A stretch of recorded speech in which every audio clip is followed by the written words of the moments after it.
percaya, percaya dan percaya sampai pada hari kedatangannya. Sebab itulah yang Dia inginkan dari kita, kehidupan yang tetap beriman kepadanya. Puji Tuhan, kalau tidak ada lagi yang mau menyaksikan cinta kasih Tuhan, kita angkat pujian yang berikutnya dan pekerjaan Tuhan dijalankan. Nafiri 111, Nafiri 111, Immanuel.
Biarlah ini menjadi kepunyaan dan milik kita, tergembala.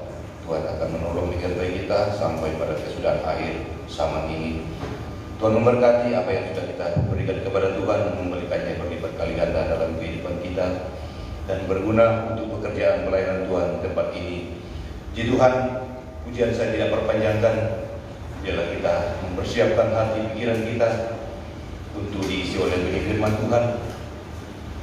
Kalau rusak saja kehidupan yang senantiasa mau mencari air, dari gunung dia bisa turun ke lembah mencari air, dan air itu senantiasa digambarkan seperti kasih Tuhan yang mengalir. Demikian juga air itu mengalir ke tempat yang rendah, yang mengalir ke tempat-tempat di mana dia bisa mengalir. Itulah firman, itulah Roh Kudus yang mengairi setiap hati yang merendahkan diri di hadapan Tuhan. Biarlah kita mau merendahkan diri, menerima setiap kebenaran firman Tuhan dengan penuh kerendahan hati, seperti rusa yang selalu mau mencari air ketika dia haus, dan ketika dia mendapatkan, dia akan minum sepuasnya. Itulah kerinduan kita, kehidupan yang mau tergembala, mau hidup di dalam firman pengajaran. Puji Tuhan, kita angkat pujian ini, Rohani 130, seperti rusa merindukan air.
luar biasa. Kami tidak berdaya, kami lemah, kami rapuh, kami adalah debu tanah yang tidak ada kekuatan dan kemampuan. Engkau penjunan kami, Engkau membentuk kami seturut apa yang Engkau kehendaki, sehingga Engkau masukkan kami ke dalam setiap pengalaman-pengalaman kehidupan, dalam setiap suasana-suasana kehidupan. Tetapi satu hal yang kami temukan di sana, Engkau tetap Allah yang baik, Engkau Tuhan bagi kami, Engkau penjunan yang selalu memperhatikan kami. Engkau tidak pernah meninggalkan kami, sebab Engkau gembala baik yang selalu ada menyertai kami. Terima kasih Tuhan, terima kasih. Bahkan setiap kesaksian yang sudah disampaikan, berkati mereka, beri kekuatan bagi mereka untuk selalu mau menyaksikan pertolongan Tuhan. Sebab itu yang Kau kehendaki. Jika ada perkara yang besar ajaib, bahkan setiap pertolongan penyertaan yang Engkau kerjakan bagi kami, Engkau inginkan untuk kami menyaksikan semua itu, supaya setiap pribadi melihat bahwa Allah kami adalah Allah yang besar, Allah yang hidup, yang sanggup menolong setiap kehidupan kami. Terima kasih Tuhan, berkati setiap pribadi yang sudah menyaksikan, bahkan yang belum sempat menyaksikan kebaikan pertolongan di lain waktu. Engkau beri kekuatan mereka untuk juga mereka bisa menyaksikan pertolongan dan kebaikan dalam setiap kehidupan kami. Terima kasih Tuhan, terima kasih. Saatnya kami akan duduk tenang mendengar akan firman-Mu, setelah kami memuji membesarkan nama-Mu, dan sebelum kami menikmati tubuh darah-Mu, dan juga pulang diberkati oleh Engkau. Kami duduk tenang dan semuanya kami percayakan di dalam nama Tuhan kami Yesus Kristus. Haleluya.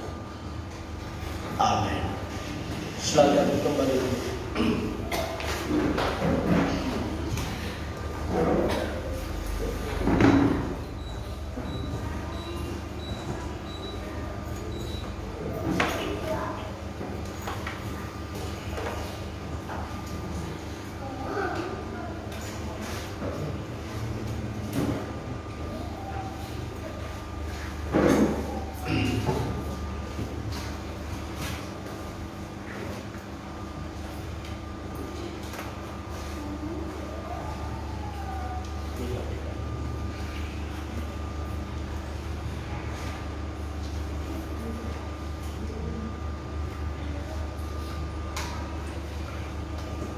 Puji nama daripada Tuhan.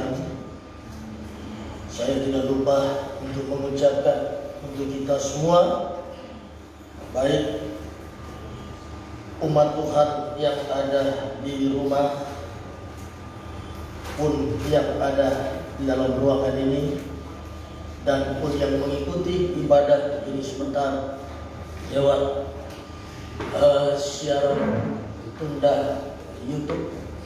Saya mengucapkan untuk kita sekalian Shalom dan selamat pagi saudara.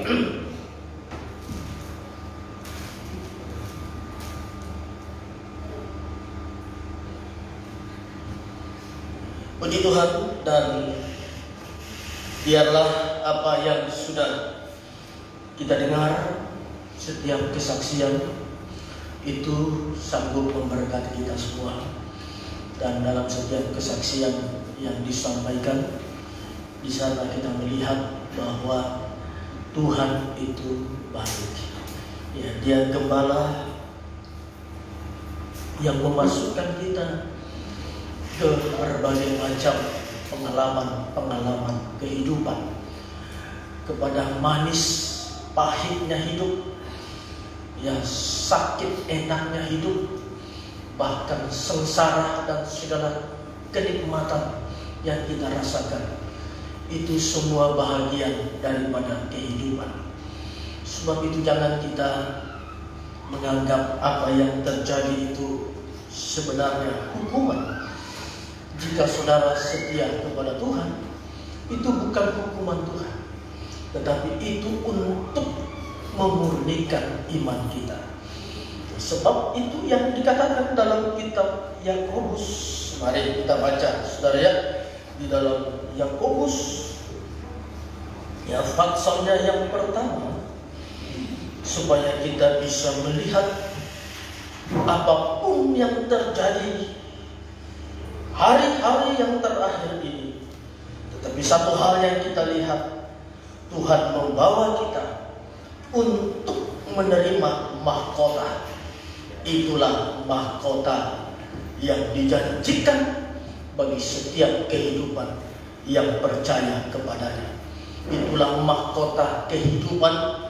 Itulah mahkota yang tidak bisa lain, bahkan akan diberikan kepada saya pun yang sudah mendahului kita.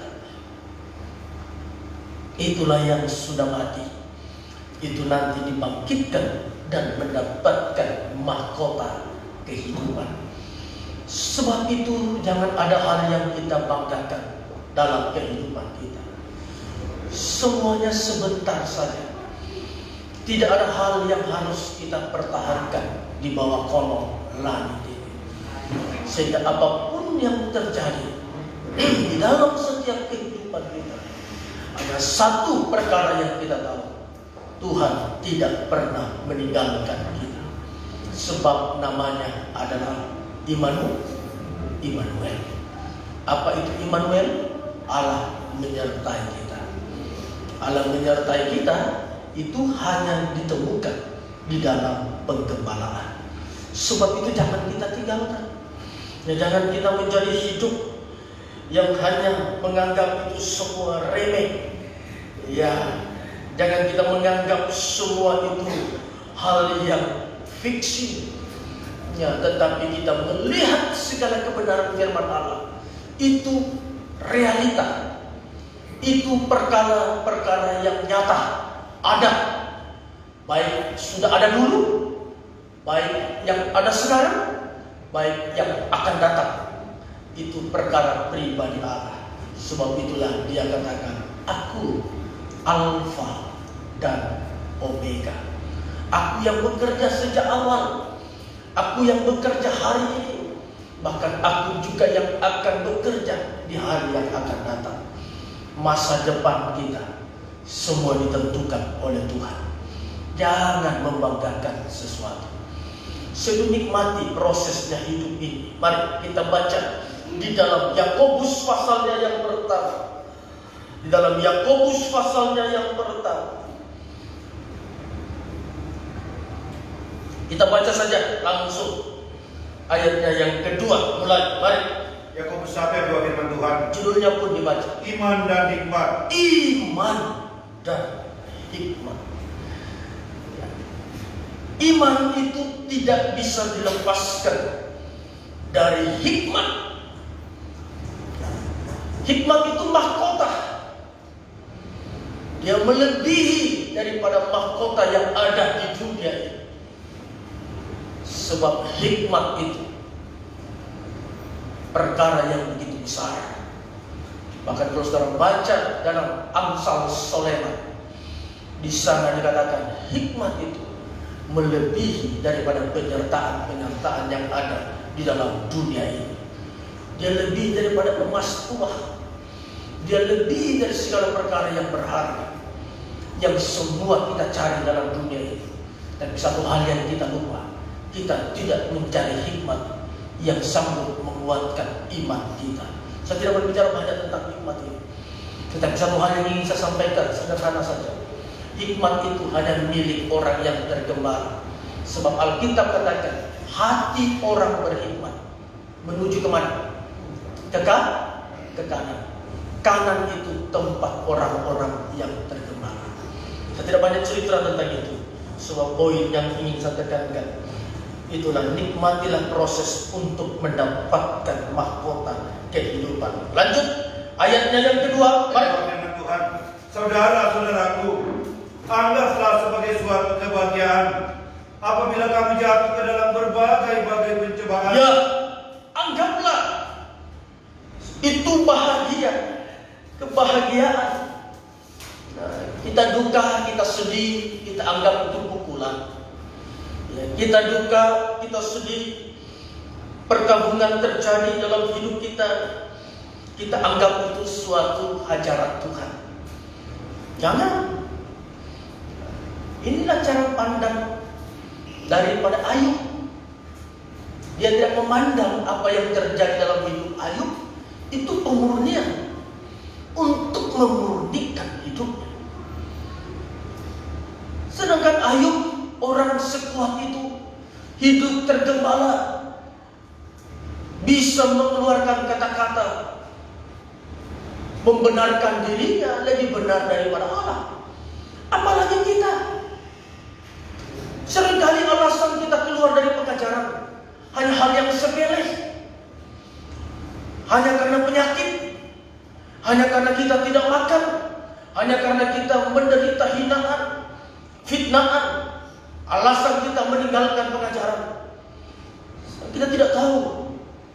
Pandanglah mahkota kehidupan itu dengan cara pandang yang dipakai oleh Daud dan Salomo. Dia memandang mahkota itu adalah hikmat Allah. Daud memandang mahkota itu bukanlah perkara dalam dunia ini, segala kemuliaan dunia, bukan perkara yang harus dipertahankan, tetapi perkara yang harus dia usahakan. Dalam arti kata diusahakan, bukan hal itu menjadi tujuan hidup, tetapi dia tetap berusaha. Mahkota yang tidak dia kejar pun Tuhan berikan. Akhirnya dia mendapatkan mahkota dari bangsa Amon yang dia kalahkan. Mahkota itu direbut dan begitu mewah, 1 talenta, dan diletakkan di atas kepala daripada Daud. Dia tidak mengejar. Seharusnya mahkota Saul yang dipakai Saul itu menjadi miliknya, tetapi dia tidak ngotot menjadi seorang raja. Dia bukan seorang yang ambisius. Dia bukan orang yang cari, setelah saya raja ada mahkotanya, setelah saya raja ada kursi rajanya. Dia bukan orang yang seperti itu. Dia jalani saja hidupnya. Dia nikmati prosesnya. Bagaimana kita juga menikmati prosesnya untuk kita menjadi hidup sempurna, dan akhirnya kita mendapat mahkota kehidupan itu. Itu jangan kita bermain-main. Mungkin saja kita ibadah ini ada hal yang terjadi luar biasa. Ya, mungkin saja ada peristiwa-peristiwa yang terjadi. Kita tidak tahu. Ya, bayangkan setiap hari buka Facebook, saudara. Saya itu takut kalau lihat sudah foto yang visum itu masuk di Facebook. Siapa tahu ring. Jadi saya kalau buka Facebook, begitu sudah ada foto besar, saya langsung baca saja judulnya di atas. Kan ulang tahun. Ya, karena hari-hari terakhir buka Facebook selalu dapat berita duka. Orang yang dikenal. Setiap hari. Maka saya bilang sama istri saya, setiap hari ada orang mati di Facebook. Belum lagi peristiwa yang terjadi. Gempa, pesawat jatuh, tanah longsor, banjir, itu di berbagai tempat. Bukan di luar negeri, di dalam negeri kita. Kita tidak tahu, jangan kita katakan Makassar ini aman. Siapa tahu dalam peristiwa yang lain datang, tetapi juga mengambil nyawa kita dengan begitu cepat. Longsor mengambil nyawa begitu cepat. Gempa bumi, pesawat jatuh. Itu bersyukur jika kita masih bisa mati sampai dikubur dan dihentak dengan baik. Lanjutkan, mari. Ayat 2, ayat 3. Kamu tahu Ya, bahwa ujian terhadap imanmu itu menghasilkan ketekunan. ujian terhadap iman. Nah, ini yang harus kita perhatikan. Kita menjadi orang percaya, orang beriman, itu ujian itu yang menyempurnakan kita. Jadi kalau hidup mau tanpa ujian, ya saya katakan tidak mungkin saudara bisa menerima mahkota. Mahkota itu diperebutkan. Sama dengan orang yang bertanding. Kalau bertanding ikut aturan pertandingan. Itu dalam 2 Timotius kalau saya tidak salah. Nggak usah kita cari, kalau kita mau baca kita cari. Di sana kita bisa melihat siapa yang mendapat mahkota itu orang yang ikut aturan pertandingan, baru mendapatkan mahkota. Tidak ada mahkota itu Tuhan beri sembrono saja kepada siapa yang berkata saya orang beriman hari ini. Apa kamu menjadi hidup yang beriman, yang sanggup diuji oleh Tuhan?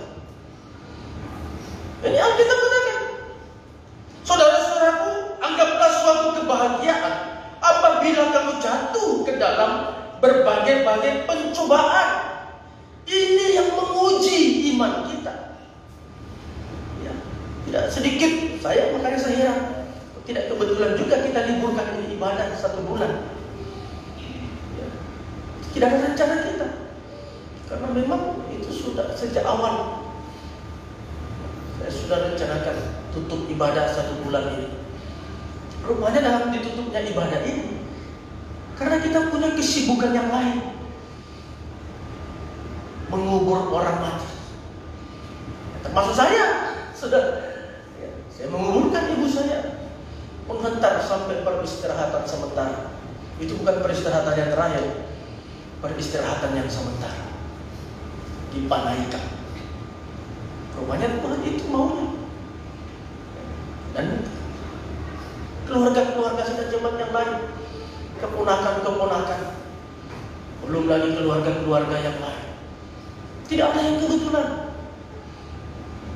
Saya teringat pada saat saya perjamuan dengan ibu saya, Tuhan beri saya ayat itu, Mazmur 23 ayat 1. Dia gembala baik. Saya imani sampai hari ini, Tuhan itu gembala yang baik. Tidak saudara temukan gembala yang baik di luar daripada pribadinya. Itulah pribadi firman dan Roh Kudus. Jangan kita katakan, oh Yesus kan sudah di atas, dia kan gembala itu yang di atas. Sekarang kan ada siapa namanya Petrus sebagai gembala, ada manusia kecil, ada gembala kecil. Tetapi gembala kecil itu tidak boleh bekerja sembrono. Karena pengangkatan gembala kecil, pengangkatannya Petrus, itu berdasarkan kasih. Apakah engkau mengasihi aku? Ya, aku mengasihi. Baru dikatakan, gembalakanlah domba-domba. Bagaimana mungkin seorang gembala kecil berkata mengasihi Allah? Firman Allah tidak menjadi dasar perjalanan hidupnya. Roh Kudus tidak ditempatkan sebagai penuntun yang menuntun hidupnya. Dan kita bisa katakan saya sebagai gembala kecil. Jangan. Seorang gembala, mahkotanya itu adalah sidang jemaat. Makanya dalam suratan Petrus dikatakan kalau gembala agung datang. Kenapa? Karena Petrus ini berbicara kepada penatua-penatua, kepada pemimpin-pemimpin, kepada gembala-gembala. Makanya Petrus kontekskan bahasanya, jika gembala agung datang, itulah gembala yang lebih besar daripada kamu sebagai penatua. Gembala yang lebih besar daripada kamu sebagai gembala-gembala kecil. Siapa itu? Itulah gembala agung. Dan bisa kita samaratakan ini ayat dan kita katakan ini untuk kita semua sidang jemaat. Ini untuk pemimpin. Makanya Petrus katakan ayat itu, jika gembala agung itu datang, dia akan mengaruniakan kepada kita, memberikan kepadamu, itulah mahkota kehidupan. Nah, sidang jemaat itu di mana? Sidang jemaatnya ini yang kita baca. Mahkotanya datang dari berbagai macam persoalan. So ini berbicara umat Tuhan. Coba baca. Di mana ini berbicara umat Tuhan, berbicara kepada umat Tuhan. Baca saja pasal 1 ayat 1. Mari, pasal 1 ayat 1 dalam Yakobus.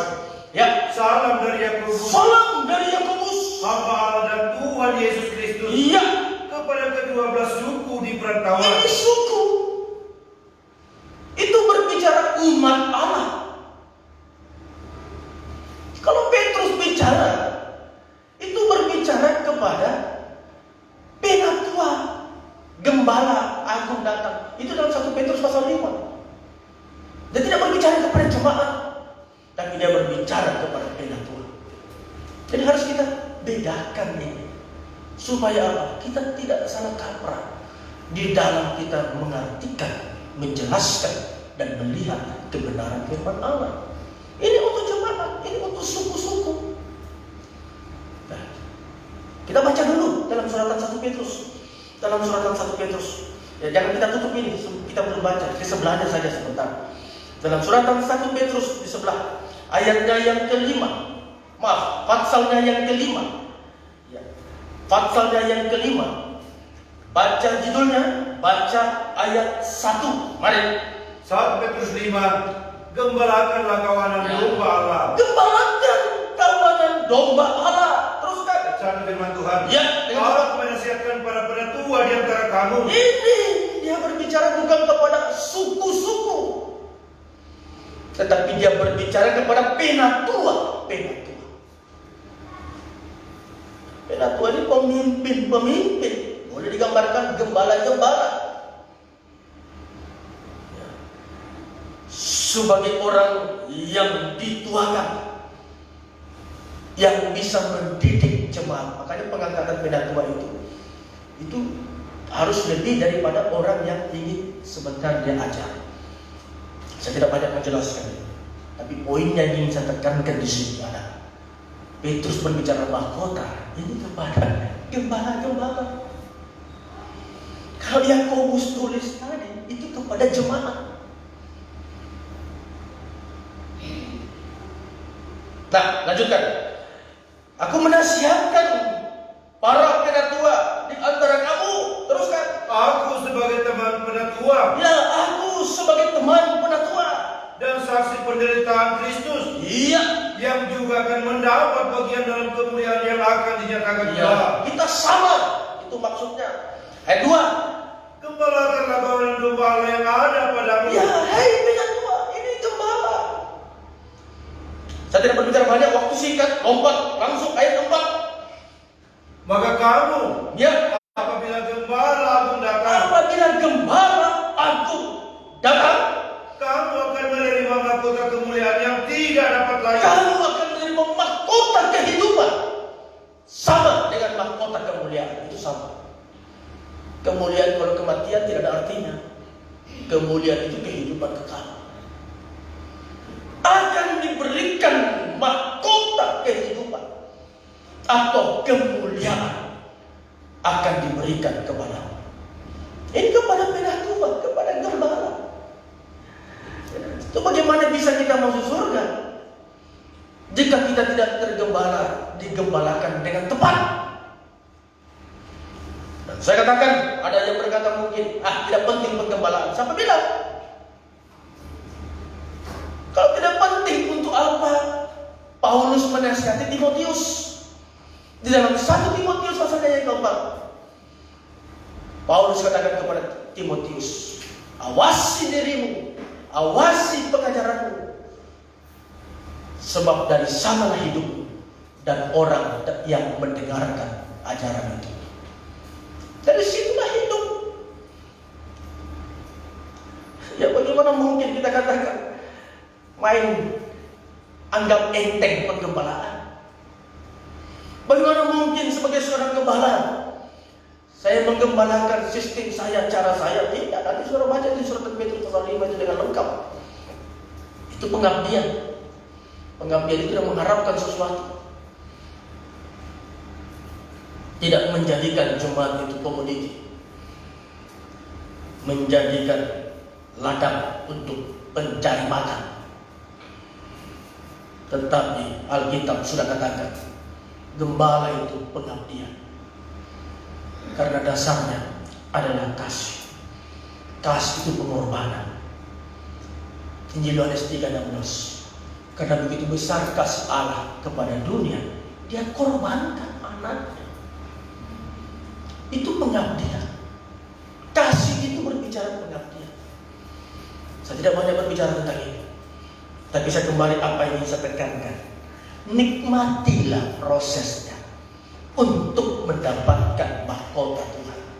Kembali Yakobus pasal 1, supaya kita bisa membedakan kalimat mahkota itu. Ya. Kalau ini suratan Petrus pasalnya yang pertama, pasalnya yang kelima tadi ayat 4, nah di sana itu kepada gembala-gembala.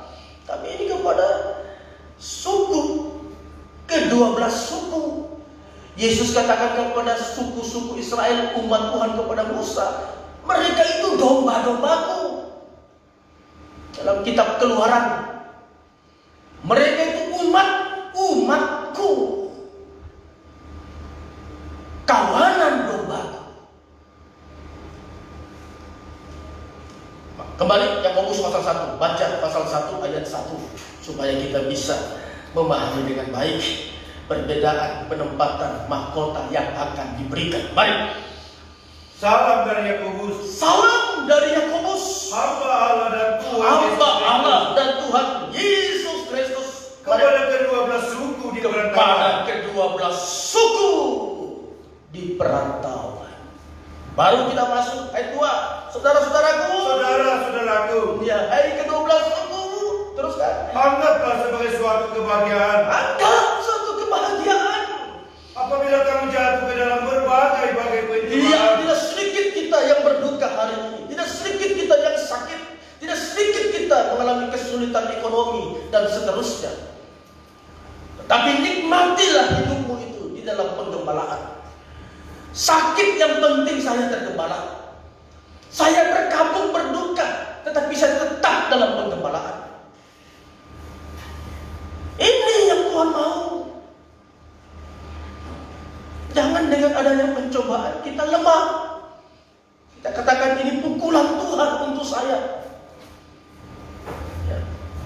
Saya berbicara ini, saya puji Tuhan. Tuhan izinkan orang tua saya, Tuhan sudah panggil. Puji Tuhan bagi saya. Sehingga saya berbicara seperti ini, saya berbicara dalam pengalaman yang saya alami. Tidak mudah kita ditinggalkan orang tua. Ya. Itu perkara yang sulit seringkali, membawa kadang kita sedih. Tetapi satu hal, kita harus tetap melihat Tuhan di gembala baik. Sehingga saya kalau menyembah Tuhan, saya harus sisihkan. Saya ini menyembah karena saya sedih ingat orang tua saya, atau memang gerakkan saya menyembah ini karena saya mengasihi Allah. Saya mau sembah kepada Allah saya. Itu jangan kita menangis menyembah hanya karena perasaan manusiawi. Oh jangan, saudara, jangan tempatkan itu. Hal yang sedih memicu kita. Jadi saya kalau saya mau menangis hanya karena melihat orang tua saya, tahan air mata saya. Itu apa saya menangis? Tapi kalau memang hati saya meluap karena saya sayang Tuhan, saya mengasihi Tuhan, saya menyembah karena saya mengasihi Tuhan. Oh, disitulah kenikmatan dalam menyembah kepada Allah, bukan karena mengingat orang yang ada di kubur. Yesus saja katakan kepada putri Sion, "Hei, kamu jangan menangis untukku," karena mereka menangis melihat Yesus. Pada saat Yesus mau dibawa perjalanan salib, dia berjalan via dolorosa. Itulah perjalanan penderitaan, perjalanan salib. Banyak orang melihat, wanita-wanita melihat.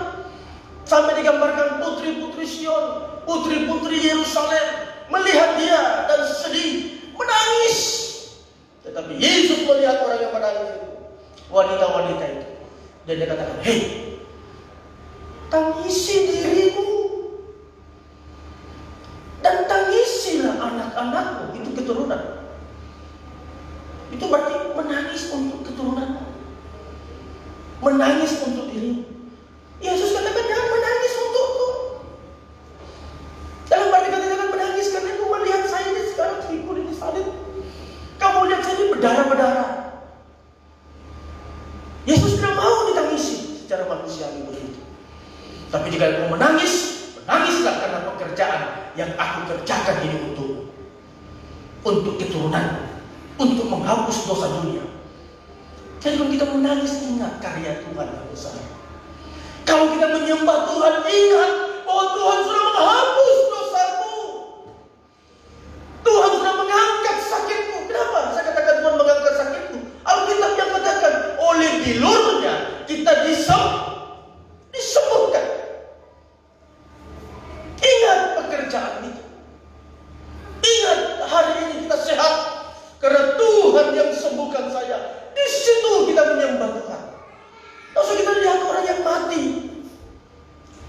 Sehingga kita cari dulu pemicu supaya kita bisa menangis. Apa bedanya saudara dengan acting? Acting itu ya begitu. Cari pemicunya dulu supaya saya bisa sedih. Sehingga seringkali sutradara katakan ingat saja yang sedih-sedih. Udah ingat mungkin pernah dia ditampar dengan suaminya. Oh pas nih. Ya terus air mata sudah jatuh. Itu pemicunya lain. Apa yang memicu kita? Firman dan Roh Kudus. Pengalaman hidup dan melihat Yesus itu gembala baik. Bilurnya menyembuhkan saya. Di situ saudara bisa menyembah kepada Tuhan. Tidak usah cari pemicu lain. Oh tadi saya difitnah, tadi saya diejek orang, tadi saya dimaki-maki suami saya di rumah. Kebetulan mau ibadah, saya mau menangis sepuas-puasnya dengan itu. Tidak ada artinya bagi Tuhan. Menangis mungkin karena pada saat engkau ditampar suamimu, engkau mendapatkan fitnah. Koreksilah dia. Siapa tahu itu benar, siapa tahu ada alasan.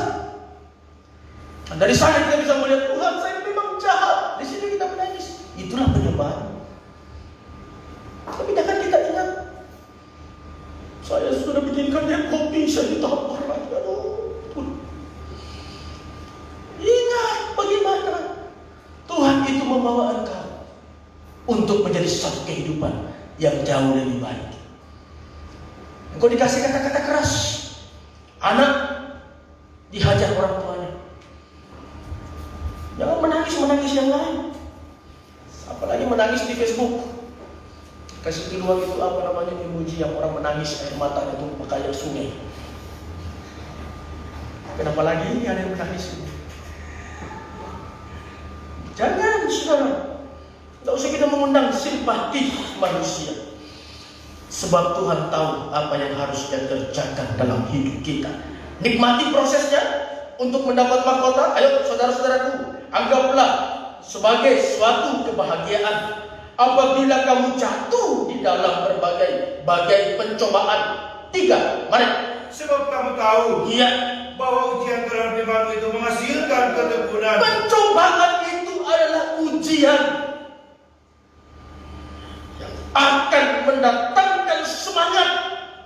Semakin setia, semakin tekun, semakin tidak tergoncangkan, semakin takut kepada Tuhan. Lihat pencobaan yang terjadi hari ini. Tanah longsor di mana-mana, banjir di mana-mana. Yang paling ini itu banjir di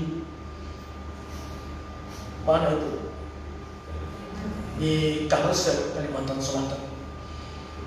Mungkin di daerah Batu Licin kan, di mana itu? Saudara lihat itu banjir bandang itu, baduy hutan itu hancur semua. Tinggal buka rumah saja semua.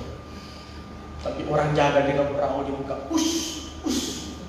Saya bilang saja ada rumahnya Pak Pedi di situ, Pak Agus, Bapak Tommy, dia buka lebar-lebar itu pintu. Kesini, bayangkan itu baduy hutan hanyut. Ya, itu luar biasa. Itu berkat. Ya, itu memang banyak di sana, sudah saya tahu. Di daerah Batu Licin itu banyak itu. Coba di sana seringkali. Jadi sebab tidak ada harganya lagi barang itu. Sehingga orang biasa ambil, dikeringkan, dijual di desa-desa, or di Kalteng. Ya, karena begitu banyak, saya tertawa dulu kemarin melihat itu. Ada yang posting, hanyut itu sudah. Saya bilang, sudah hanyut semua itu dari gunung. Anggaplah itu sebagai sesuatu yang mendatangkan kebaikan atau mendatangkan ketekunan. Coba ulang ayat 3. Sebab kamu tahu, ya, bahwa ujian terhadap imanmu itu menghasilkan ketekunan. Ya, seharusnya demikian. Ujian terhadap iman menghasilkan ketekunan dan mendatangkan mahkota. Lanjutkan, mari. Dan biarkanlah ketekunan itu memperoleh buah yang matang. Iya, teruskan. Supaya kamu menjadi sempurna. Supaya sempurna. Teruskan. Dan utuh. Tanpa kekurangan suatu apapun. Tidak kekurangan satu apapun. Tidak kekurangan satu apapun ini, ya saya tidak tahu ini apa maksud Tuhan. Tapi satu hal yang saya tahu, Dia menjaga kita dalam perkara yang jasmani dan yang rohani. Sebab yang rohani itu menentukan yang jasmani kita. Saya harus katakan, yang rohani menentukan yang jasmani, saudara. Saya akan perlihatkan dalam satu contoh teladan dalam satu pribadi di dalam perjanjian lama, bagaimana dia mensikapi ujian itu, tidak membawa dirinya semakin tekun, tetapi justru membawa dirinya lebih benar daripada Allah. Siapa itu? Ayub. Ayub itu apa yang susah? Hidup tergembala, hidup diberkati. Tapi begitu ada pencobaan, ada ujian, sebentar saja dia bertahan. Kenapa? Ujian ini kontinu. Setiap hari. Coba saudara hidup setiap hari dengan suami yang ganas. Coba saudara setiap hari hidup dengan wanita yang cerewet. Coba setiap hari saudara hidup dengan anak yang tidak dengar-dengaran.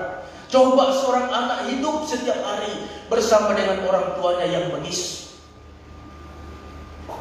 Apa saudara bisa bertahan? Saya bisa katakan tidak mungkin. Jika tidak tergembala, tidak mungkin, saudara. Tidak mungkin kita bisa bertahan. Jadi apa yang membawa kita bisa bertahan? Belajar dari setiap apa yang ada dalam Alkitab ini, dan segala tujuan Tuhan di dalam setiap pencobaan yang ada. Saya tekankan dari apa yang ingin saya tekankan. Begitu banyak yang harus sebenarnya bisa membawa saya keluar untuk dalam penjelasan ini. Tapi saya ingin lanjut membaca ayat 4. Dan biarkanlah ketekunan, ayo. Dan biarkanlah ketekunan itu memperoleh buah yang matang. Yang mendapatkan buah yang matang, teruskan. Supaya kamu menjadi sempurna. Supaya kita menjadi sempurna. Sempurna dari mana? Sempurna dari ujian, dari pencobaan. Yang kita perlihatkan dari ujian dan pencobaan hanya satu, itulah semakin tekun kepada Tuhan. Bukan mundur. Tuhan sudah panggil ibu saya. Tuhan sudah panggil saudara saya. Tuhan sudah panggil anak saya. Dan seterusnya. Dan kita katakan, apalagi gunanya saya setia kepada Tuhan? Apalagi gunanya saya tergembala? Tidak ada bukti bahwa Tuhan itu sanggup menolong. Hanya katakan, saudara sudah hilang jika saudara berpikir demikian. Arah hidup saudara sudah kepada kebinasaan. Sudah kepada kebinasaan. Jadi apa yang harus saya lakukan dalam penderitaan yang aku alami seperti ini? Semakin dekat kepada Tuhan. Saya sakit kemarin, saudara tahu, saya tahu sakit saya itu. Selama saya hidup saya baru sakit seperti ini. Saya juga sudah sempat berpikir yang lain-lain. Bayangkan saya mau diimpus, saya tidak pernah diimpus. Maka saya katakan kepada bidannya, Mama Riki, sampai itu kepada Dirva, kau yang pertama impus Om, ini impus pertama. Tidak pernah Om diimpus, ini impus paling pertama ini. Kamu yang impus. Iya saya tidak pernah diimpus. Dari saya tahu diri saya tidak pernah diimpus. Kalau disuntik sering. Ya. Saya sudah tahu itu bagaimana itu suntik. Dari pengalaman. Baik waktu sekolah dulu, sering kali kita disuntik banyak kali. Tapi namanya infus begini dulu. Kalau kasih keluar darah dari dalam itu pernah. Karena saya juga pernah mendonor. Ya, apakah namanya itu infus atau bagaimana donor itu saya tidak tahu. Tapi yang penting itu bukan karena saya sakit. Itu karena saya kasih darah saya.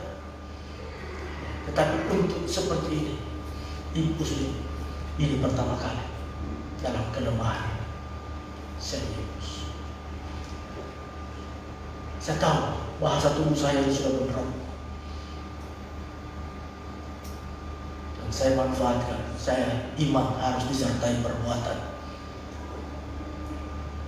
Buktinya hari ini saya sehat.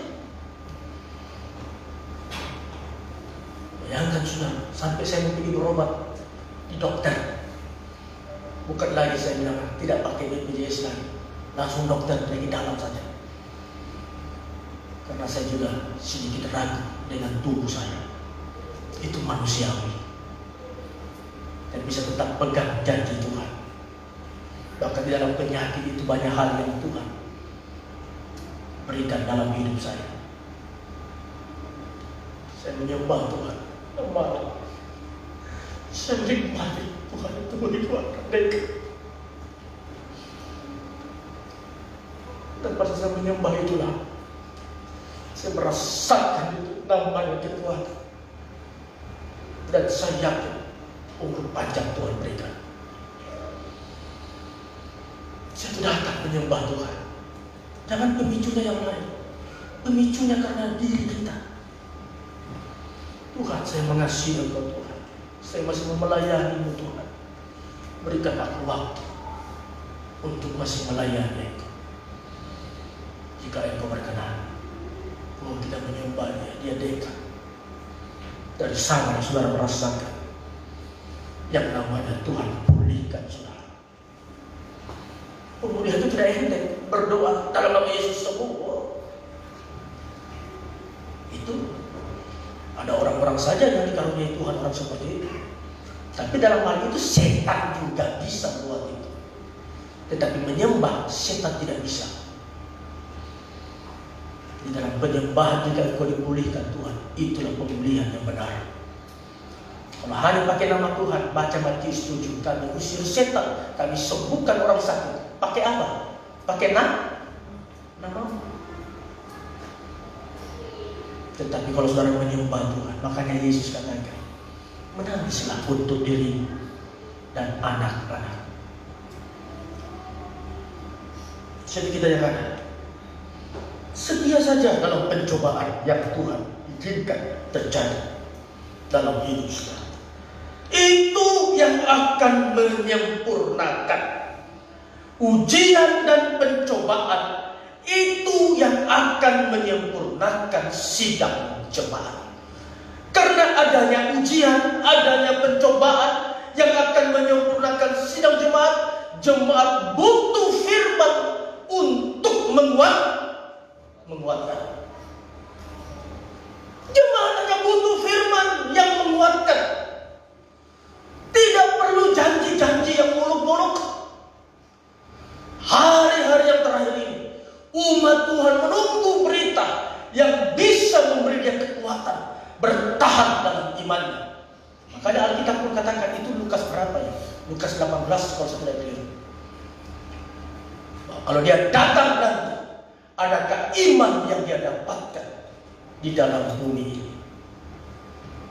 Dia ragu sampai kepada umat pilihannya pun, imannya akan gugur.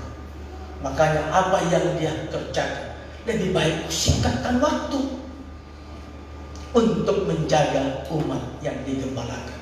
Tuhan tahu kemampuan manusia. Dan tanda zaman ini sudah berbicara. Akan terjadi hal yang aneh-aneh dalam dunia ini. Wabah COVID sudah masuk. Gempa bumi setiap hari kita dengar. Mungkin sementara kita ibadah ini pun ada yang terjadi.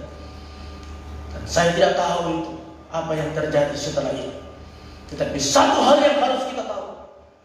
Tuhan tetap gembala baik. Dia mengizinkan ujian terjadi dalam hidup kita. Tetapi Alkitab katakan, Dia melukai, tetapi Dia membebat. Apa itu membebat? Sepertinya Tuhan membawa kita sedih, tapi Dia menghibur kita. Sepertinya Tuhan membawa kita berduka, tapi Dia menghibur kita. Disinilah dibutuhkan kekuatan. Disinilah dibutuhkan penggembalaan yang memberi kita kekuatan itu. Jika tidak ada kekuatan hari terakhir ini, semuanya kita rapuh. So itu mari kita baca kembali. Setelah kita menjadi sempurna, hanya karena kita mendapatkan ujian, kita semakin tekun. Apa yang akan kita dapatkan? Mari ayat 12. Baca judulnya. Pemujian dan pencobaan. Yakobus 1 ayat 12. Pengujian dan pencobaan. Kita sudah baca di ayat 4, ayat 2, ayat 3. Kita sudah baca bahwa ujian itu akan menyempurnakan. Dan apa yang akan kita dapatkan dari ujian yang menyempurnakan? Pencobaan yang kita tetap tekun berada di dalam Tuhan. Mari baca ayat 12. Berbahagialah Tuhan.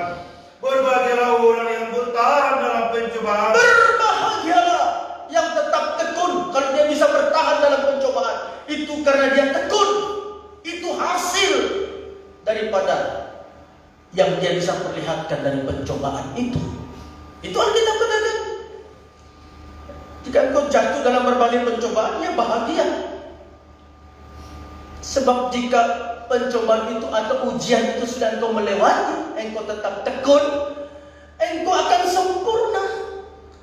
Dan jika engkau sudah menjadi sempurna, ayat 12 menunjukkan dia akan mengaruniakan, dia akan memberikan kepada kita mahkota kehidupan.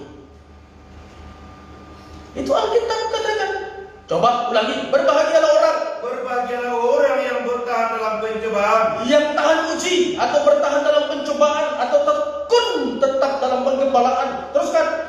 Sebab apabila ia sudah tahan uji, Apabila dia sudah tahan uji, ia akan menerima mahkota dia kehidupan. akan menjadi sempurna. Itu menguatkan kata-kata Yakobus di dalam ayat 2, ayat 3. Kalau engkau dalam pencobaan, itu ujianmu. Tetapi semakin tekun. Ayat 4 katakan, nanti kalau engkau tetap tekun, tetap setia mengasihi Tuhan, engkau sempurna. Itu ayat 4. Disimpulkan di ayat 12. Berbahagia kamu. Karena kalau engkau sempurna, bahagianmu adalah mahkota kehidupan.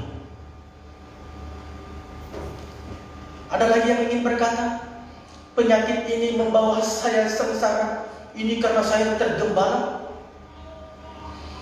Ada lagi yang berkata, saya berkabung, saya sedih. Orang yang dikasih Tuhan panggil.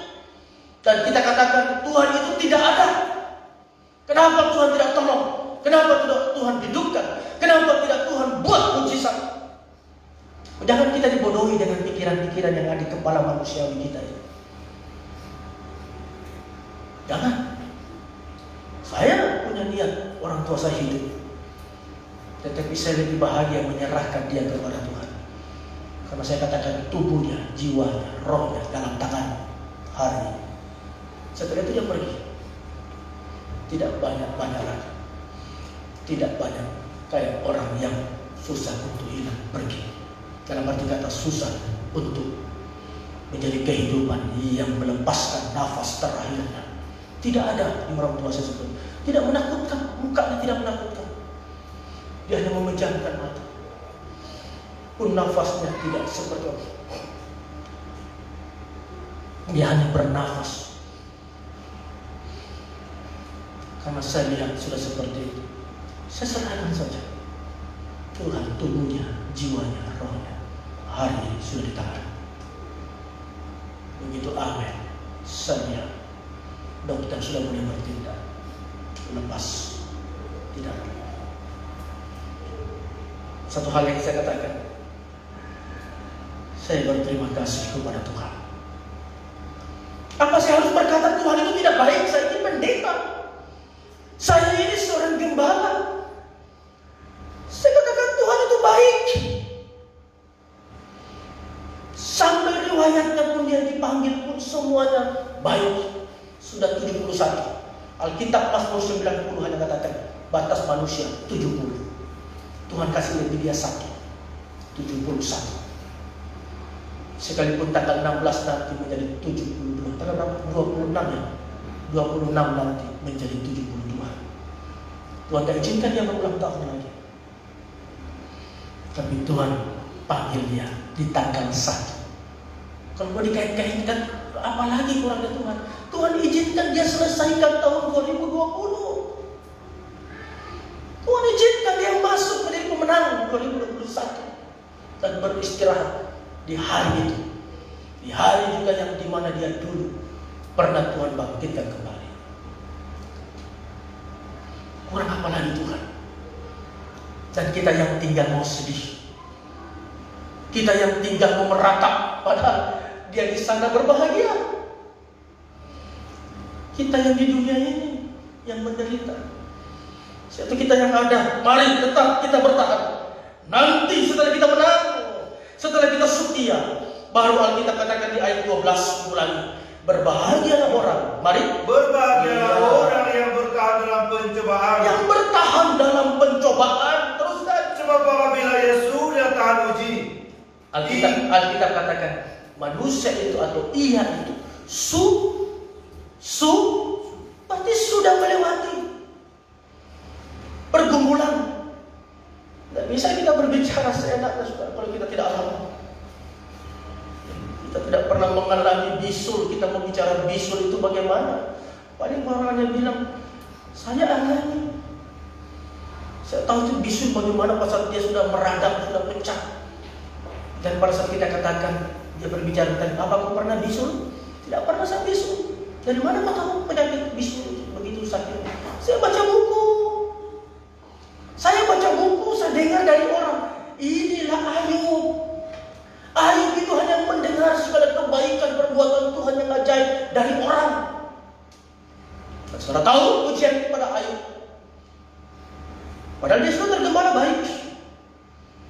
Tapi setelah diuji oleh Tuhan, cara pandang mahkota Ayub pun berbeda. Dia memandang mahkota itu adalah segala kemuliaan yang sempurna. Tapi Tuhan suruh memandang kita, pencobaan yang kita alami, mahkota yang abadi. Jika Tuhan izinkan kita masuk, saya tidak harus menjadi hidup yang terburu-buru. Tuhan izinkan ya kita sambung lagi nanti. Sebab waktu kita singkat. Nah, ini kita masih dalam kolong langit, dalam dunia ini. Ya, untuk apa juga kita paksakan, saudara ya. Tapi saya berbicara saja, saudara dengar, simak saja dari apa yang saya sampaikan, kebenaran firman Allah. Nanti setelah atau sudah tahan uji, belum sudah tahan uji kita saja di dunia, sudah macam-macam kita minta sama Tuhan. Tuhan, kalau kau perlihatkan mujizatmu, kau sembuhkan saya nanti Tuhan begini. Saya tadi pagi subuh-subuh sebelum saya belajar firman Tuhan lagi, saya bangun berdoa dan belajar firman Tuhan. Saya lihat itu hujan keras subuh-subuh itu keras sekali, kayak tumpah dari atas. Yang saya tahu kita mau ibadah ini sebentar. Dan saya katakan, Tuhan tolong buka jalan supaya domba-domba bisa beribadah. Tuhan tolong, Pak. Tapi kehendakmu yang jadi. Saya katakan lagi, Tuhan, hujan pun saya tetap melayani Engkau, Tuhan. Hujan pun saya tetap datang. Tapi bukalah jalan untuk domba-domba. Dan semua masuk jam 6 kayak tumpah lagi sebentar. Tapi di hati saya katakan, saya senyum saja, Tuhan kasih habis ini. Buru-buru cepat tumpah ke atas. Dan begitu pergi ibadah, semuanya baik. Tuhan tolong semua. Saya mau ke kubur, lihat kubur orang tua saya tidak pernah katakan, Tuhan hentikan ini hujan. Tolong Tuhan, saya mau ke kuburan.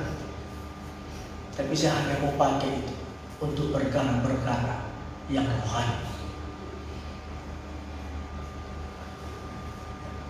Kemarin saya sudah siap. Berapa hari yang lalu saya sudah siap. Tapi saudara tahu saja tidak pernah berhenti hujan berapa hari yang lalu. Hanya untuk mau perkara yang jasmani ke kubur. Tapi saya tidak pernah mau pakai katakan, Tuhan tolong, Tuhan hujan kasih berhenti, mau ke mall. Tuhan tolong kasih berhenti hujan, saya mau ke mall. Saya mau jalan.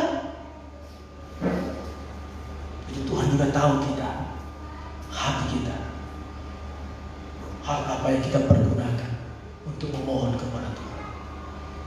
Jangan, saudara, pisahkan itu perkara pribadi Menyembah Tuhan hanya karena memang Tuhan angkat hati kita mau menyembah.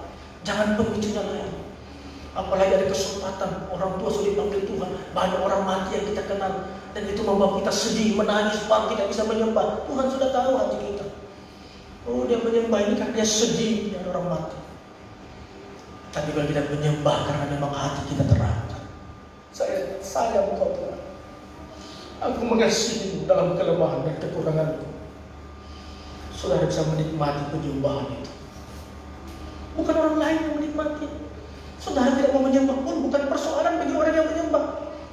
Saudara malas menyembah, mau lipat tangan, mau santai, mau tidak menyembah, itu bukan urusan orang yang menyembah Tuhan. Tidak perlu kita terpengaruh dengan orang yang masa bodoh. Ya begitulah hidupnya. Begitulah rohani. Begitulah Tuhan perlakukan dia. Tapi jangan kita terpengaruh dengan orang yang tidak tahu menyembah, yang tidak mau menyembah. Kalau Tuhan gerakkan hatimu, sembah Tuhan. Sebab Tuhan itu mengangkat hati seseorang untuk menyembah. Dia tidak bisa mengangkat hatinya sendiri untuk menyembah. Kenapa? Karena Tuhan sayang dia. Makanya Tuhan jamah hatinya. Kenapa? Karena Tuhan mau dari mulutmu sembah. Karena aku sayang kamu. Tidak usah kita terpancing dengan orang yang masa bodoh. Orang menyembah, dia tidak menyembah. Orang menyembah, dia lalu lalang. Itu bukan urusan kita. Sebab Tuhan yang akan memperlakukan hidup seseorang. Bagaimana Tuhan mau memperlakukan hidup itu. Lihat bagaimana pesawat jatuh. Seketika orang lenyap. Gempa bumi dalam satu malam. Jam 2 malam. Kurang lebih. Jadi gempa besar. Kita lihat begitu cepatnya sesuatu berlalu. Longsor hari ini di mana-mana. Banjir hari ini di mana-mana. Dan kita tidak tahu besok apa yang terjadi kepada kita. Tapi satu hal yang kita tahu. Tuhan tetap baik. Tuhan tetap baik. Selesaikan. Kembali lagi dari ayat 12. Berbahagialah. Berbahagialah orang yang bertahan dalam pencobaan. Teruskan saja, selesaikan. Sebab apabila ia sudah tahan uji, Ya, teruskan saja. ia akan menerima mahkota kehidupan yang dijanjikan Allah kepada barang siapa yang mengasihi dia. Iya. Teruskan. Apabila seorang dicobai, janganlah ia berkata, Iya. pencobaan ini datang dari Oh, Allah. jangan. Allah itu tidak baik. Tuhan Yesus itu tidak baik. Menjadi orang yang beriman kepada Tuhan itu tidak baik. Ada jauh lebih baik saya pergi. Nyata-nyata. Perkara yang seperti simsalabim. Makanya akhir zaman dunia ini akan disesatkan dengan sihir. Sihir itu dicatat dalam Alkitab, dalam kitab Wahyu. Sihirnya Babel itu memukau seluruh dunia. Itu sihirnya Babel. Pengantin setan. Kita cari tempat-tempat yang seperti sihir. Dalam nama Yesus jalan sampai ke rumah kepak lagi. Kenapa? Karena setan pun bisa berbuat. Setan bisa berbuat. Saudara belum lihat saja orang-orang sakti itu yang tidak percaya kepada Tuhan. Ya, kaki saudara patah, ayam yang diurut supaya kaki saudara tersangkut. Kesempatan dulu kakinya ayam. Terus ayam yang diurut. Saudara tidak disentuh, ayam dikasih lurus. Tak, lurus tulangnya ayam. Di situ yang bunyi, tak. Sampai dikasih bunyi setannya. Itu yang kita suka. Itulah sihir. Dan hati-hati di hari-hari terakhir. Kenapa? Karena semakin dekat Tuhan datang, semakin besar ujian dan cobaan yang kita terima. Tapi ingatlah, Tuhan tetap gembala baik. Dia tidak pernah berdusta. Dia selalu ada dalam setiap musim hidup saudara. Lanjutkan ayat 15. Ayatnya yang ke-14. Tetapi tiap-tiap orang dicobai oleh keinginannya oh, sendiri. belum selesai ayat 13. Apabila seorang dicobai, Mari. Apabila seorang dicobai, janganlah ia berkata, pencobaan ini datang dari Allah. Iya, teruskan. Sebab Allah tidak dapat dicobai oleh yang jahat, Iya, dan dia sendiri tidak mencobai siapapun. teruskan saja. Mari. Tetapi tiap-tiap orang dicobai oleh keinginannya sendiri. Iya, setiap orang dicobai oleh kehendak, keinginan, perasaannya sendiri, pikirannya sendiri. Teruskan. Karena ia diseret dan dipikat olehnya. Iya, teruskan saja. Dan apabila keinginan itu telah dibuahi, Iya, ia melahirkan dosa. yang melahirkan dosa. Karena sudah tidak percaya Tuhan, sudah 1 minggu sakit tidak sembuh-sembuh, 1 bulan sakit tidak sembuh-sembuh. Datanglah orang bawa air putih, minum kok. Dari mana ini? Tidak usah kau tahu, minum saja. Itu saudara sudah bersekutu dengan setan tanpa saudara sadari. Begitu saya minum, saya kuat, saya sembuh. Setan yang menyembuhkan saudara. Itu karena keinginan, tersugesti. Ya. Selalu teringat itu orang tersugesti sembuh. Saya ingat itu cerita Pak Made itu. Pada saat dia tugas, sana saya bisa melihat orang bisa sembuh karena pikiran, karena perasaan. Saya tidak banyak bahas tentang itu. Lanjutkan, mari ayat 16, ayat 15 ya. Dan apabila dosa itu sudah matang, Ya. ia melahirkan maut. Akan mendatangkan kematian. Maut itu berbicara maut, itu berbicara mati selama-lamanya. Itu maut. Dalam setiap kalimat maut dalam Alkitab itu kematian selama-lamanya. Itu selalu kematian digambarkan, mati, istirahat bagi orang benar, bukan maut.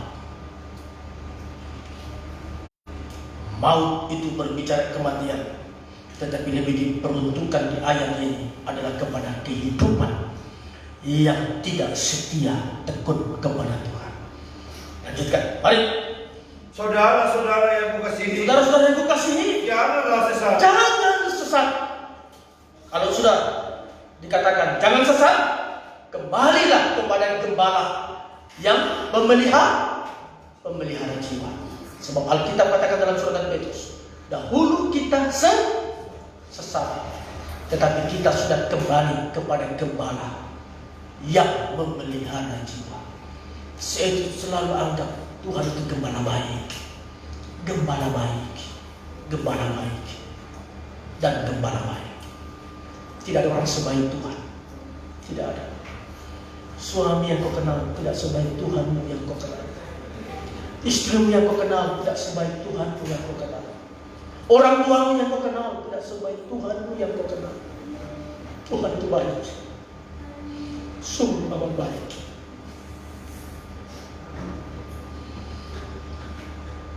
Lanjutkan saja, mari.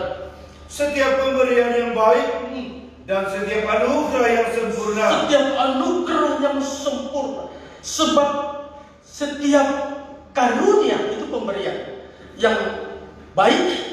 Setiap anugerah itu pun karunia yang sempurna. Teruskan, datangnya dari atas, datang dari atas. Teruskan, diturunkan dari Bapa segala terang. iya, itu karena kasih. Injil Yohanes 3:16 itu semua karena kasih. Diturunkan oleh Bapa. Teruskan, Padanya tidak ada perubahan iya. atau bayangan karena pertukaran. Jadi jangan pernah menganggap apa yang Tuhan berikan dalam hidup kita, firman dan Roh Kudus, kita mau samakan dengan pekerjaan-pekerjaan yang lain. Kita samakan dengan pekerjaan setan. Kita samakan dengan pekerjaan mungkin lebih kita masuk akal sedikit. Kita samakan dengan pekerjaan dokter. Dokter berusaha hidup dari Tuhan. Saudara kan berusaha hidup. Bukan dokter pemberi hidup, tetapi Tuhan pemberi hidup. Ada orang yang sudah mati, keluarganya salahkan dokter. Kenapa harus dokter yang disalahkan? Dokter kan tidak memberi hidup. Medis kan tidak memberi kehidupan. Dia hanya menolong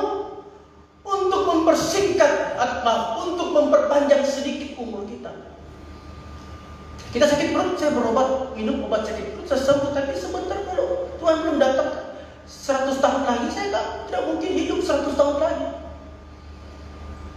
Jadi jangan kita saling mempersalahkan. Kalau sudah meninggal mati, ya sudah, itu Tuhan punya mau. Jangan dokternya disalahkan, jangan obatnya disalahkan. Mereka tidak bisa memberi hidup. Kalau memang Tuhan mau kasih kita hidup, Alkitab katakan racun pun kamu minum, racun itu tidak akan mendatangkan kematian dalam hidupmu. Itu kan firman. Jadi siapa yang harus kita persoalkan? Tidak ada. Semua itu seizin daripada Tuhan. Kalau orang sudah dipanggil Tuhan, ya sudah. Tidak usah kita diskusi lagi seandainya. Seandainya apa? Hanya satu seandainya. Seandainya Tuhan kasih dia umur, dia hidup, ya itulah seandainya. Jangan seandainya dia tidak begini, seandainya dia begini, seandainya dia begitu. Oh, jangan seandainya.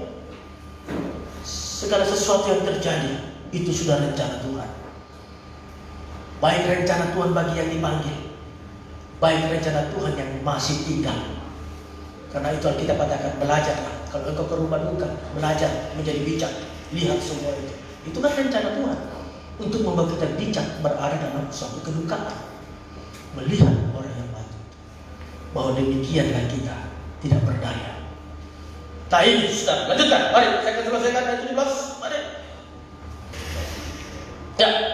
Atas kehendak sendiri, Ya. Dia telah menjadikan kita oleh firman kebenaran. Ya, Dia akan menjadikan kita oleh karena firman kebenaran, terus kan? Supaya kita pada tingkat yang tertentu, Kita pada tingkat tertentu, terus menjadi anak sulung di antara semua ciptaannya. iya, menjadi anak sulung. Apa makna menjadi anak sulung? Menjadi milik kepunyaan. Israel itu digambarkan sebagai anak sulung. Israel itu ya Yakub. Yakub itu Israel. Yakub itu punya kakak namanya Esau. Dan dalam tingkat tertentu dia menjadi anak sulung. Saya tidak banyak berbicara tentang ini, tapi berbicara anak sulung yang dimaksud dalam Yakobus ini, menjadikan kita milik kepunyaan Tuhan. Apa yang menjadikan kita? Itu firman kebenaran.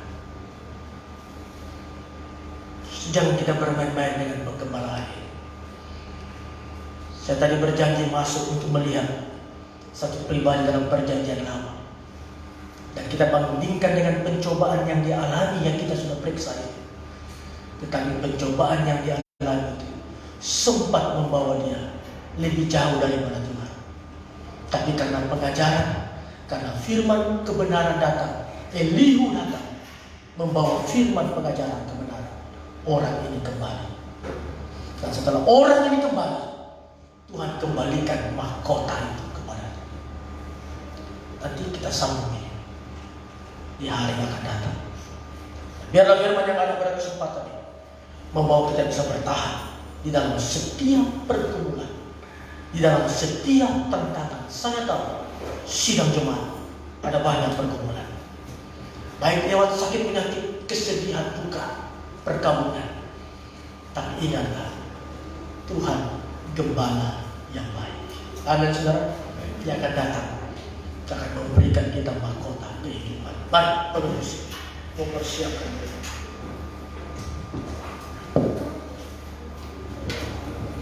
Kita menyanyikan pujian.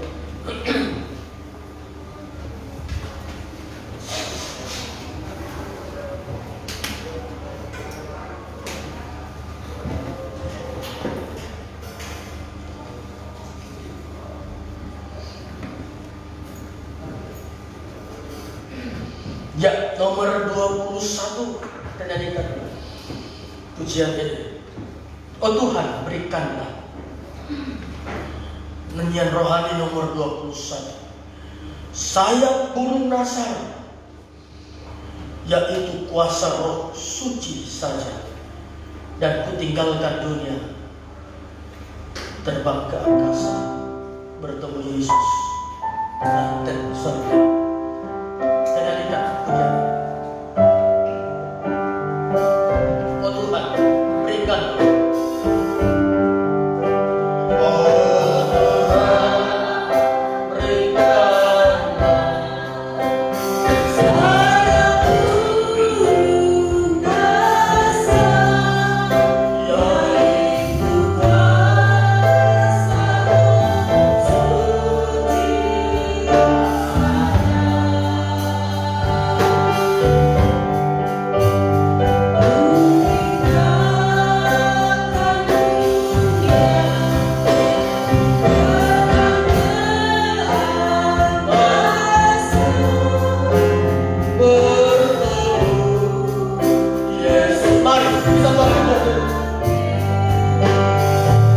Berbahagialah engkau jika engkau masuk dalam pencobaan.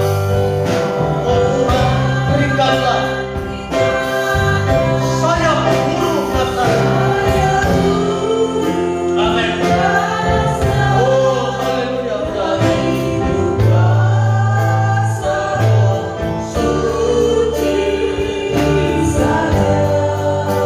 Kita tinggalkan dunia.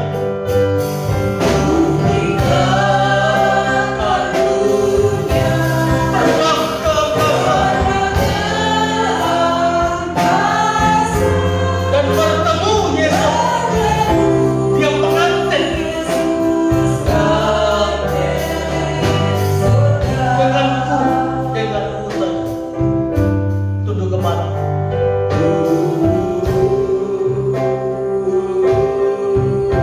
Mintalah kepada Tuhan. Tuhan, di tengah pandemi, di tengah bencana-bencana alam yang terjadi, di tengah musibah menimpa manusia, kuatkanlah saya, kuatkanlah saya. Jangan hanya karena mendengar berita, melihat dan mendengar, rasa takut itu membunuhkan. Tetapi kami semakin takut kepada Allah. Kami bisa melihat semua terjadi, mendengar, tetapi mau membawa kami semakin takut kepada Tuhan. Datanglah kepada Tuhan. Bagaimana suasana engkau diangkat untuk menyembah Dia. Nikmati suasana menyembah. Nikmati. Orang lain tidak bisa merasakan perasaanmu saat engkau diangkat menyembah. Dia tidak bisa merasakan itu. Maka engkau yang merasakan. Engkau merasakan kesukaan. Engkau merasakan damai. Engkau merasakan sukacita. Dan engkau yang merasakan pemulihan yang Dia kerjakan dalam hidup. Sembah, angkat tangan kepada Dia. Sembah, karena Dia layak untuk disembah.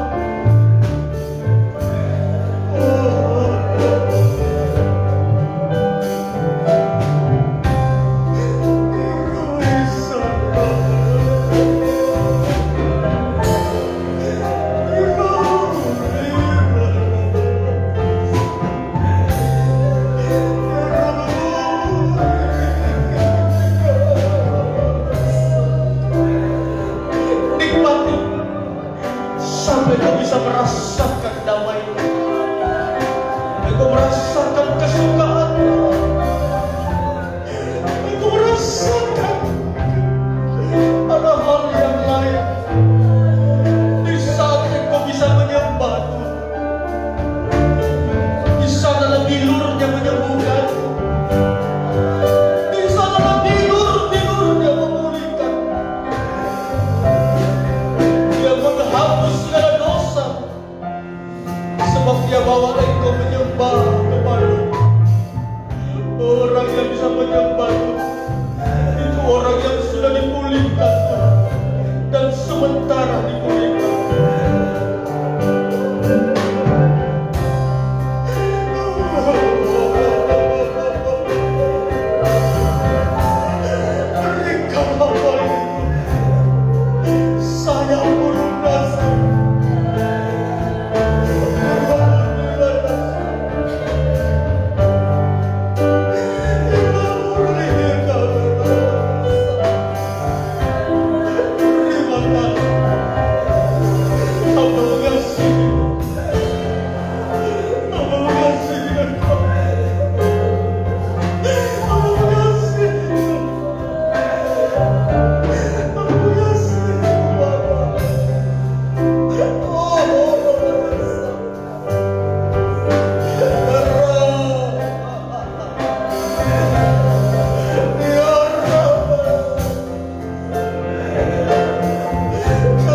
memakan tubuh dan darahmu sementara.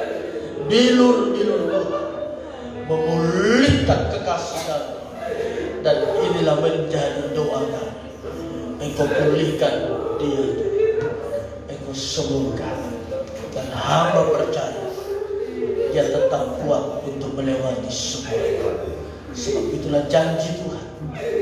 Setiap ujian dan pencobaan sanggup membawa kami sempurna dan memberikan mahkota kehidupan bagi kami.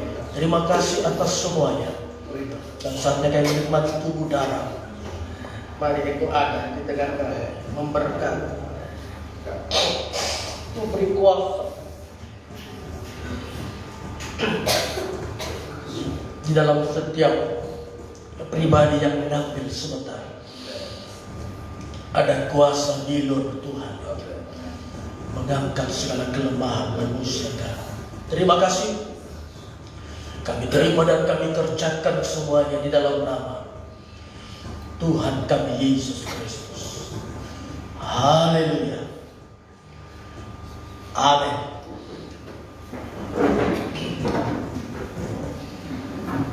Dengan nomor 20 nyanyian rohani di atasnya. Waktu Tuhan tolong saya. Mari pelayan bisa melayani. Mari Pak Beni, Pak Agus bisa melayani. Dulu saya jauh dari jalan surga.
kita.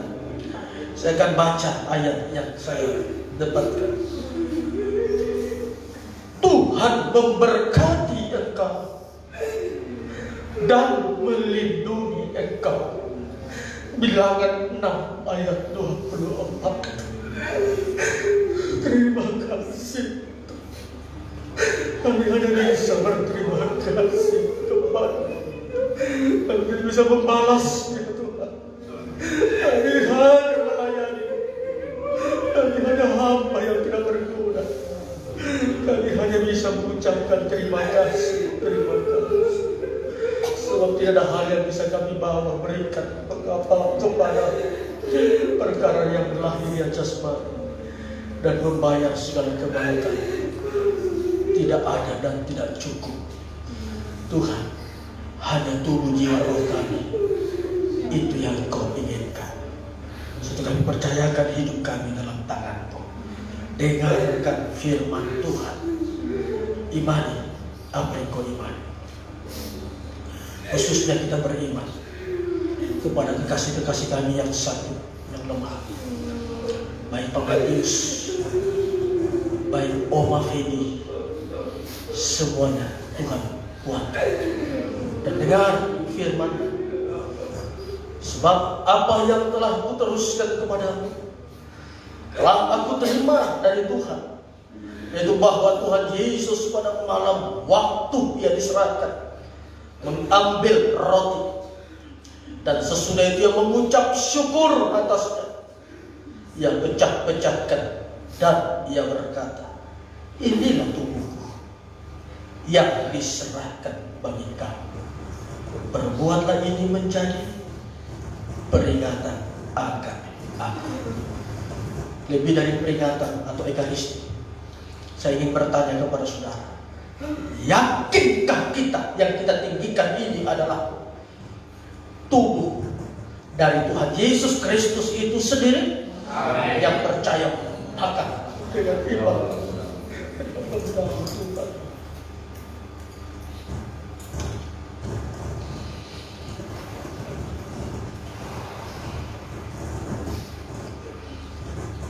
Tinggikan jauh.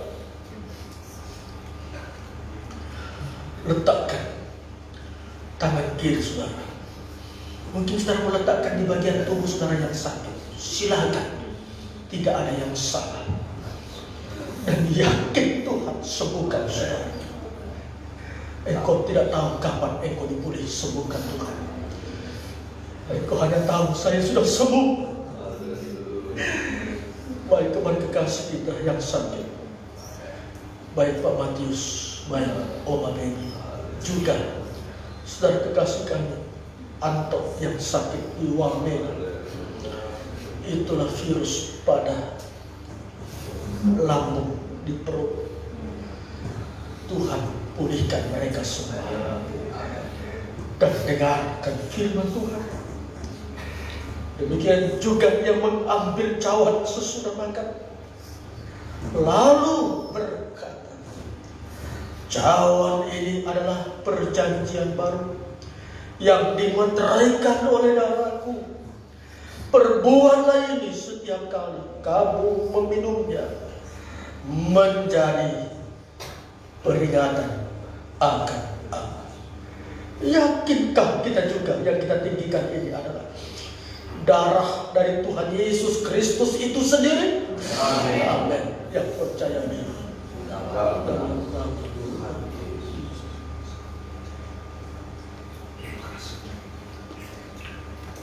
Kita nyanyikan baik 3 pujian tadi. Hatiku senang.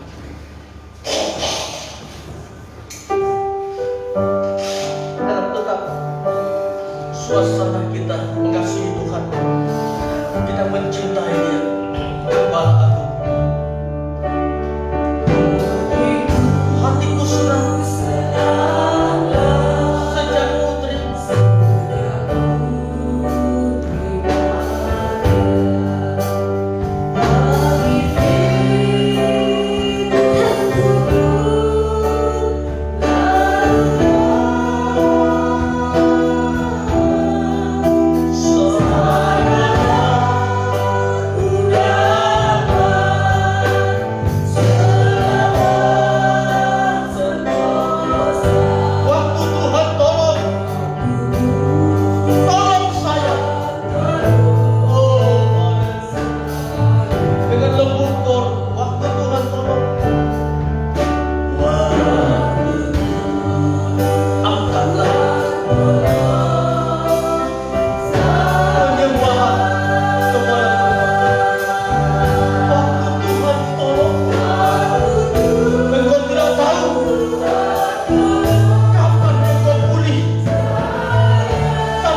Dia tetap menjadi gembala kami. Dia tetap menjadi Tuhan kami yang selalu hadir dalam setiap musim hidup kami. Entah di saat kami senang, entah di saat kami susah, entah di saat kami untung, entah di saat kami rugi, entah di saat kami sakit, entah di saat dimana kami lemah fisik, tubuh, entah saat kami lapar, entah saat kami kenyang, pada saat kami teraniaya tertindas, dan pada saat kami merasakan kedekatan, Engkau tetap Tuhan bagi kami yang selalu hadir di setiap apa yang kami rasakan. Terima kasih Tuhan, kami bisa merasakan suasana itu. Sebab itu kuatkan kami dan beri kami kemampuan untuk kami menyelesaikan apa yang harus kami selesaikan selama kami hidup di dalam dunia ini. Terima kasih atas tubuh dan darah. Tetap hamba dalam doa. Baik Oma Kedi, Pak Matius, baik Antok yang sakit, bahkan umatmu yang ada dalam ruangan ini juga tidak ada yang kau lewatkan. Tidak ada yang sakit, baik Ray dalam penyakit yang ada, baik Bapak Tony dan semua kami yang lemah. Tuhan, kami tetap percaya di dalam nama yang kami serukan ini. Ada satu pemulihan Tuhan. Itu kami serukan nama untuk mengangkat segala kelemahan ini.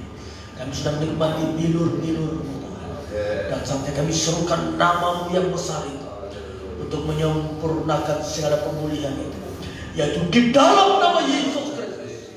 Baik yang di rumah, dalam ruangan ini, dan yang kami sebutkan namanya, dan yang tidak hamba sebutkan namanya, yang lemah sakit, Tuhan pulihkan kami di dalam nama Tuhan Yesus Kristus. Terima kasih. Satu hal yang kami tahu, Tuhan sudah sembuhkan dan pulihkan kami. Tuhan sudah mengampuni salah dosa kami, dan saatnya kami bersyukur kepada Tuhan dan juga berterima kasih kepada. Terima kasih Tuhan, terima kasih. Dan kami alaskan doa permohonan, ucapan syukur dan sembah kami. Haleluya. Amin.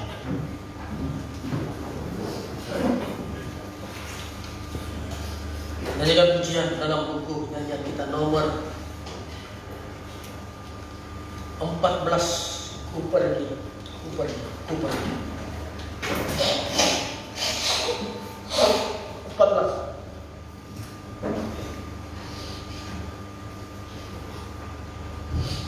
Nyanyian rohani.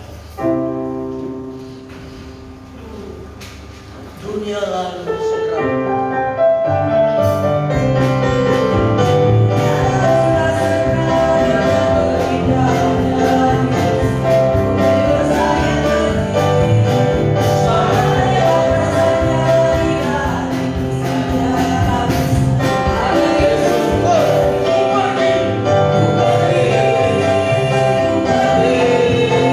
Bye.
baik yang mati dibangkitkan, kita yang masih tinggal di rumah bersama yang mati dibangkitkan, dan kita terangkat di awan menyongsong hari kedatangan Tuhan. Itu iman kekristenan yang harus kita imani. Terima kasih, Tuhan memberkati dan mengembalikan berkat dalam kehidupan kita semua sesuai janjinya masing-masing di dalam setiap kehidupan kita. Pengumuman ibadah kita tetap hanya hari Minggu saja. Nanti masuk bulan 2 baru kita mulai lagi dengan 3 macam ibadah ini, saudara. Ya, memang kita dalam bulan 1 ini kita hanya ibadah hari Minggu saja. Dan nanti tetap mempersiapkan pujian yang punya giliran untuk minggu akan datang. Tetap latihan hari Sabtu. Dan hanya ini pengumuman, tidak ada pengumuman yang lain. Kita saling mendoakan. Jika ada yang rumah sakit, jangan ragu-ragu, telepon ke pastori saja, saudara. Ya, mungkin tidak bisa kami datang, kita bisa berdoa lewat telepon, dan kuasa Tuhan pun tidak bisa dibatasi. Lewat telepon pun Tuhan bisa menjamah, menyembuhkan. Dan mari kita bangkit berdiri dan kita akhiri semuanya, dan kita terima berkat dari Tuhan. Kita tundukkan kepala sekali lagi dan terimalah berkat Tuhan. Akhir dari ibadah kami, hamba kembalikan segala kemuliaan, segala puji, hormat dan syukur hanya kami peruntukkan kepada Engkau Allah kami yang layak menerima segala ucapan syukur dan sembah kami. Usaha pekerjaan, domba-domba, sekolah pelajaran kuliah anak-anak, dan pertumbuhan anak-anak kami, semuanya kami percayakan di dalam tangan Tuhan. Di tengah pandemi yang mencemaskan, yang menakutkan, satu hal yang kami tahu, Tuhan Yesus tetap baik. Dia gembala yang selalu menggembalakan kami. Engkau singkirkan kami dari wabah ini, Tuhan. Engkau lindungi domba-dombamu. Mungkin ada yang sudah terjangkit virus, itu pun Tuhan sanggup pulihkan di dalam nama Yesus Kristus. Engkau pulih sembuhkan kami semua, dan kami percaya selalu ada kekuatan yang Tuhan berikan untuk melewati setiap tantangan-tantangan yang ada. Terima kasih atas semuanya, baik umat-Mu yang melani kedukaan sepanjang minggu ini, baik keluarga Bapak Feby mengalami kedukaan keponakan dipanggil Tuhan, baik juga Ibu Bade mengalami kedukaan di mana saudara kekasih dipanggil Tuhan, saudara dan para asik dipanggil Tuhan. Tuhan tetap baik bagi kami. Yang sudah Engkau panggil, kami tahu mereka hanya beristirahat saja, dan nanti Engkau bangkitkan, dan bersama kami yang masih tinggal, Engkau ubah kami sekejap mata. Terima kasih Tuhan, terima kasih. Dan tetap pegang janji firman, dan saatnya Engkau memberkati domba-domba-Mu. Akhirnya, saudaraku yang kekasih, pulanglah. Bawalah berkat cinta kasih, kasih sayang dan perlindungan daripada Allah Bapa di dalam persekutuan nama anaknya yang tunggal menyertai kita, yaitu Tuhan Yesus Kristus, menyertai kita siang hari sampai Maranatha, yang datang kembali mempermuliakan saya dan saudara. Amin. Selamat siang, mari kita berakhir. Shalom.